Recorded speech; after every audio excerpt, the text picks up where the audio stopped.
Ladies and gentlemen, welcome back to the Relax Running Podcast. I'm your host, Tyson Popplestone. Thank you so much for being here. Man, can you believe December is almost over? 2023, here we come. It's been fun having a little bit of a journey with you this year. Some of you more closely than others. It's been fun getting to know a lot of you, starting to coach a lot of you, starting to work in some capacity with a lot of you, and I'm looking forward to a whole heap more of that in 2023. It's amazing, isn't it? Like each and every year I say this, but December's a funny year because things sort of slow down and speed up at the same time. It's like you're winding down, but at the same time you've got 27 Christmas parties and you've got to navigate your way around there on one weekend. It's a very confusing time. But nonetheless, I hope you're enjoying it. I hope you're looking forward to it. I hope you and your family have a great one. I'm going to post this podcast. It's December 21st today, so I'm either going to put it out this Friday or next Friday. So depending on which one, either Merry Christmas or I hope you had a great Christmas. Got to let you know that I have just released the 6-week speed and agility course. So if you are an athlete from a running-based sport who's looking for ways to create more dynamic movement in your game, develop power, develop speed, develop agility, this one's been put together specifically for you. I've put a lot of work into it, and I'm really hoping that you enjoy it. It's got it's over 6 weeks. We do 18 separate sessions. They go for around 45 minutes to an hour. We can adjust it. You can do slightly less if you need to. And we've got up to about 30 different exercises or drills that we work through. So we've got plenty of time. You'll get familiar with it by about week 3, and you'll really start to develop these skills and drills in weeks 4, 5, and 6. So I've put together as a little thank you for all your support, and also as I guess a little Merry Christmas, a 50% discount code for that one. So if you enter the coupon code, what is it?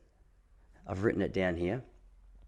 Relaxed Podcast. If you enter the coupon code Relaxed Podcast, you're going to get 50% off that course. Now, the prices are all listed in USD, and a lot of people in Australia ask me why I do that, because most of the people I work with aren't in Australia, believe it or not. So it's just weird doing Aussie dollars when most people aren't dealing in Aussie dollars. So it's $79 USD. You'll get it for 50% off wherever you are if you use the coupon code Relaxed Podcast. More than that, going into the new year, I'm excited to let you know I have 3 spots available for one-on-one coaching. I'm currently working with 7 athletes. Some are in Victoria, some are one's in New Zealand, one's in Seattle. They're all over the shop. So if you are an athlete who's looking for a little more guidance with your running, jump over to relaxrunning.com and click on the coaching tab.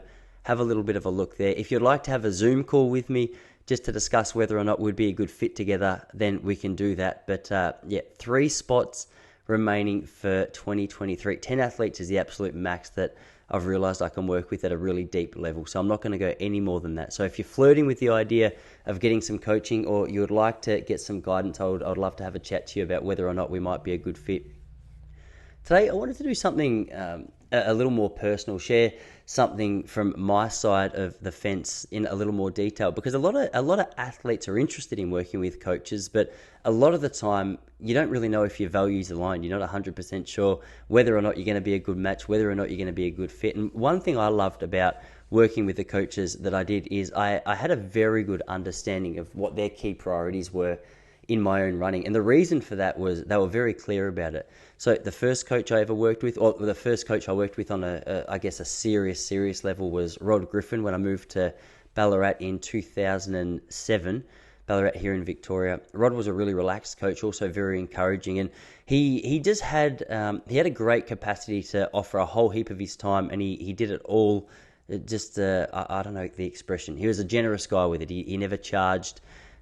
He was always just doing it to see the benefit for you. But more than that, he would sit you down every now and then at the start of the year and have a chat about their goals and have a chat about his plans and what he thought you were capable of. And I always liked that. And it always, over about 4 or 5 years that I was working with him, it gave me a real sense of clarity on what it was we were developing together. After I moved away from Ballarat, I started training with a good friend of mine, Adam Diddick. He's a highly renowned, highly regarded coach here in Australia.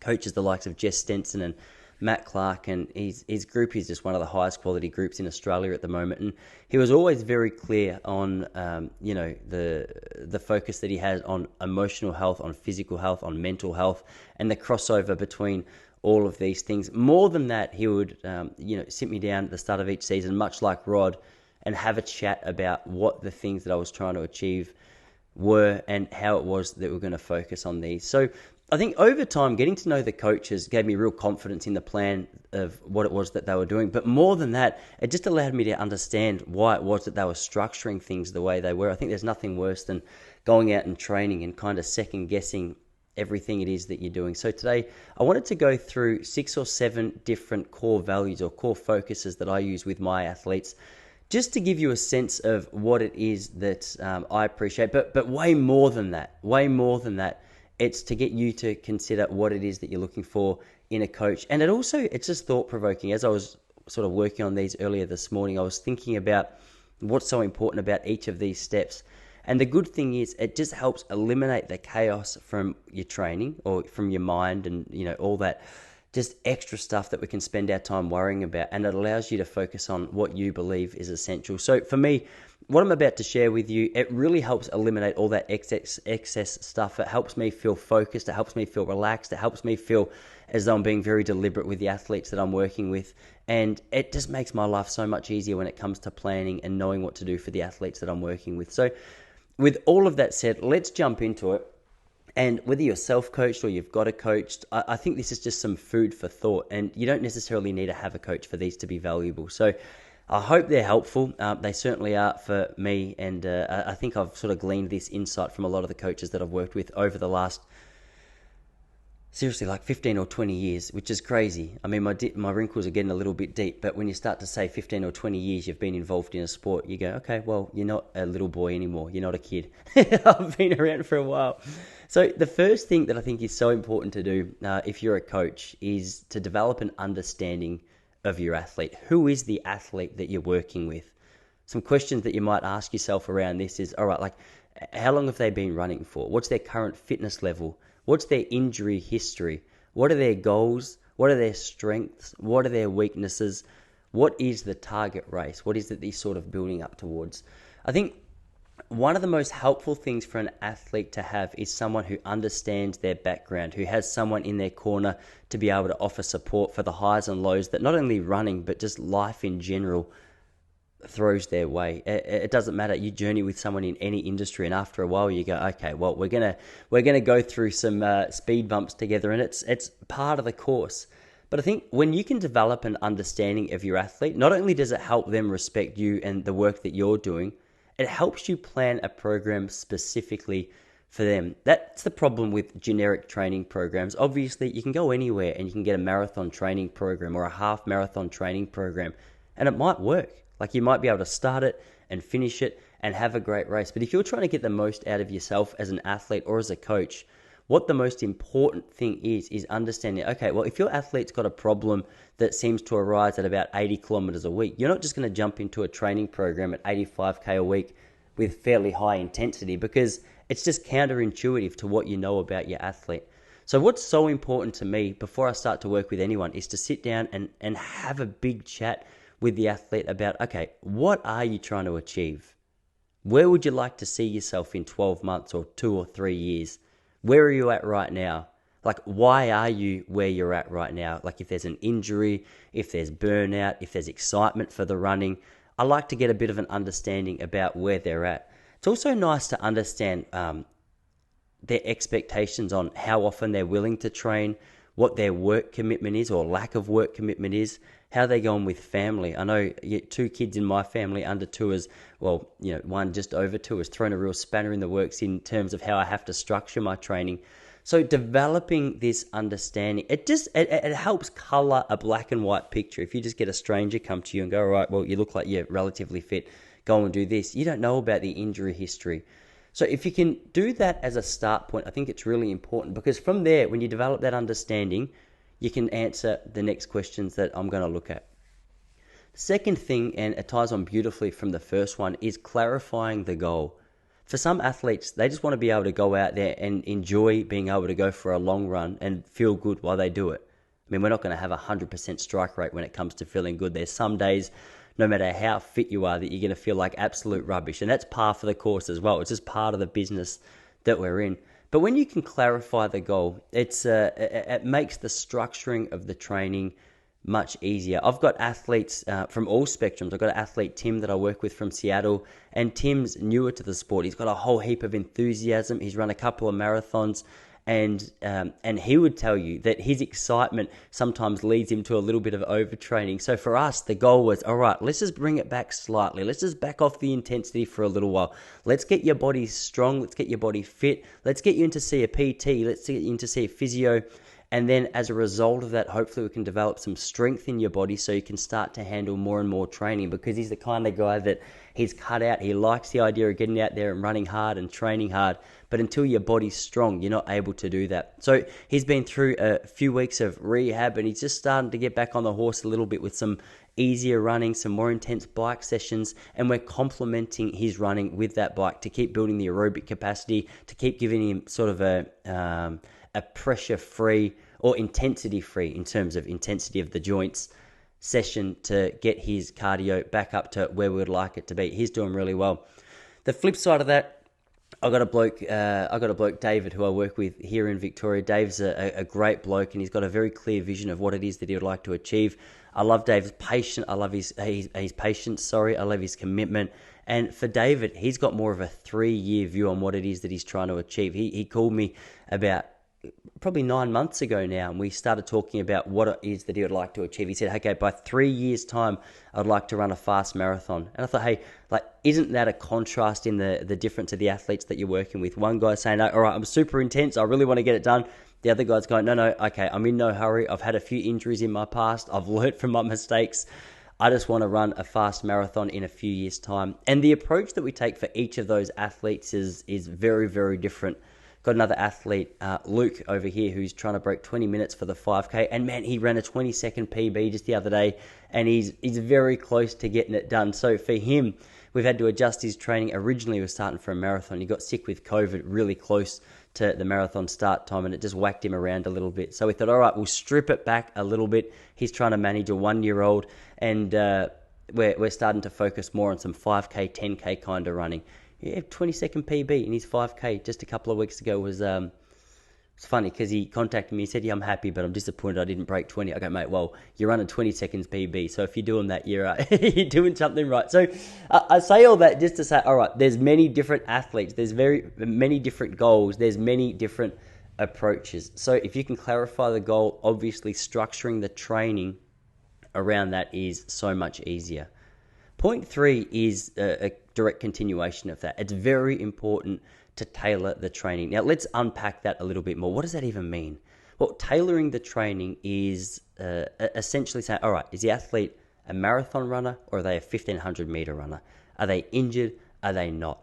If they're a marathon runner, you don't want to give them 400 meter reps at 55 seconds and do 6 of those because, they might be really fast for the first 2K of their marathon, but after that, it's a little bit of a tough gig for the other 40 kilometers. So if you can develop that understanding, if you can tailor that training, obviously the results are going to get so much better. A lot of athletes will go out and they'll just smash themselves as hard as they can. This isn't just in running, it's in triathlon and running-based sports. You see it all. We've got this false idea that the harder you work, well, I've got to be careful how I phrase this because it is true that the harder you work, the better your results will be. But harder work doesn't always mean harder running. Sometimes the harder part of the work is knowing when to back off, knowing when to take a day off, knowing when to recover. Obviously, we're going to have days where we hit it at nearly 100% intensity or 100% intensity. That's part of the package as well. But knowing the whole package is really important. So tailoring the training, including some strength work, including some running, including days for massage, including days for cross training, including days just to get out and forget about running is honestly one of the most helpful things as well. So if you're a coach, the third point that I would really recommend you do is tailor the training specifically to your athlete and get away from the more generic styles of training.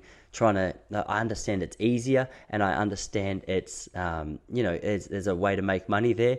But in terms of getting the most out of your athletes, what's more important is making sure that the training is tailored to them as an individual.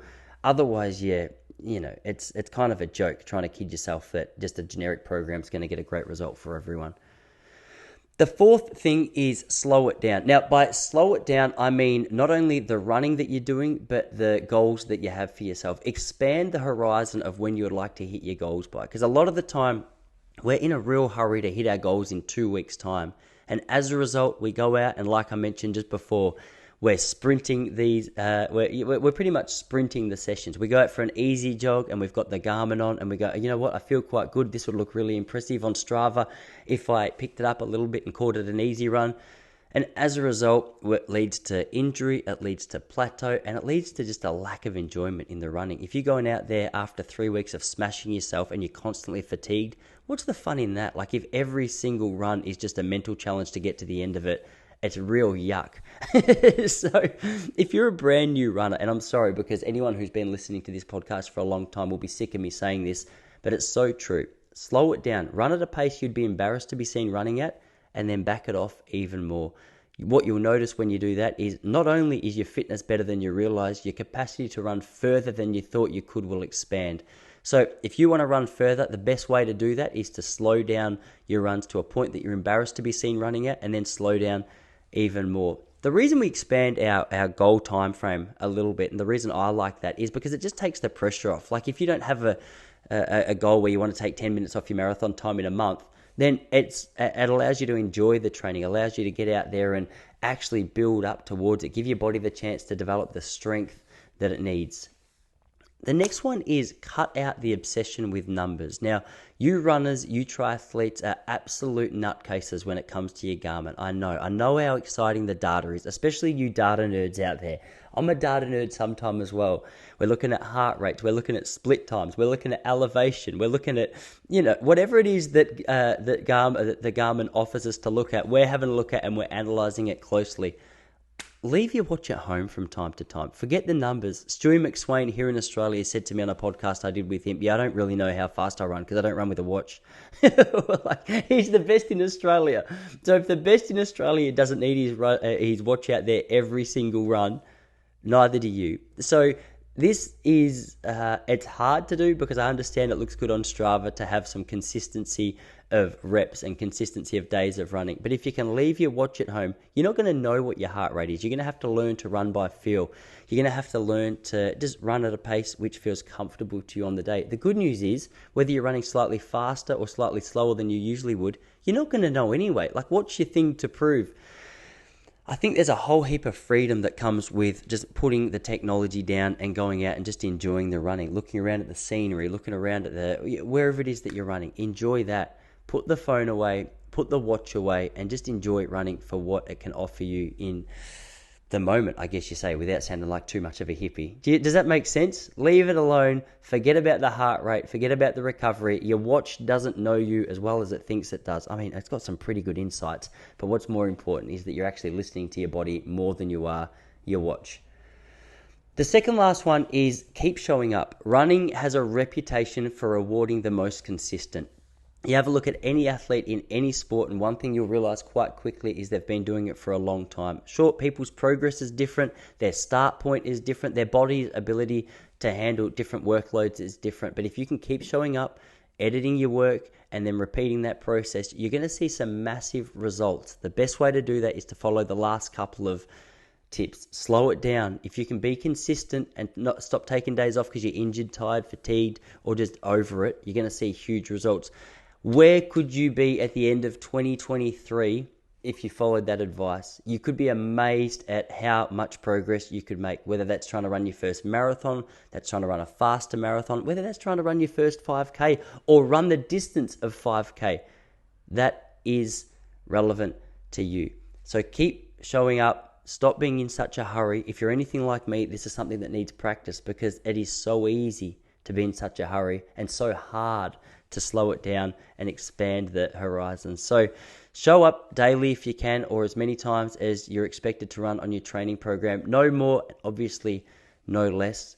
The last one is try and find some joy in the running. A lot of us get so serious about everything that we do that as a result that we'll run a 20-second PB over 5K and go, I could have done more. Try and celebrate the wins along the way. If you don't celebrate the wins along the way, then what's the fun in doing it? All right. So celebrate the small stuff. Find the joy. If you've had a terrible run, there's always something to take away from it. I was on a podcast the other day and a bloke just gave out a gentle reminder. He said, hey, crisis is opportunity. In every single crisis, there's opportunity. So I don't know what 2022s look like to you in terms of what your life is going through, in terms of what your running is going through, but that's a nice little thing to finish one of the last podcasts for the year on. There is an opportunity in crisis. A lot of the time, it's just our lack of ability to see it that's the problem.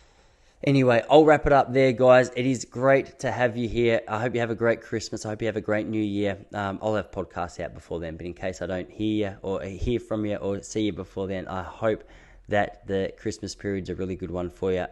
Really excited for your 2023.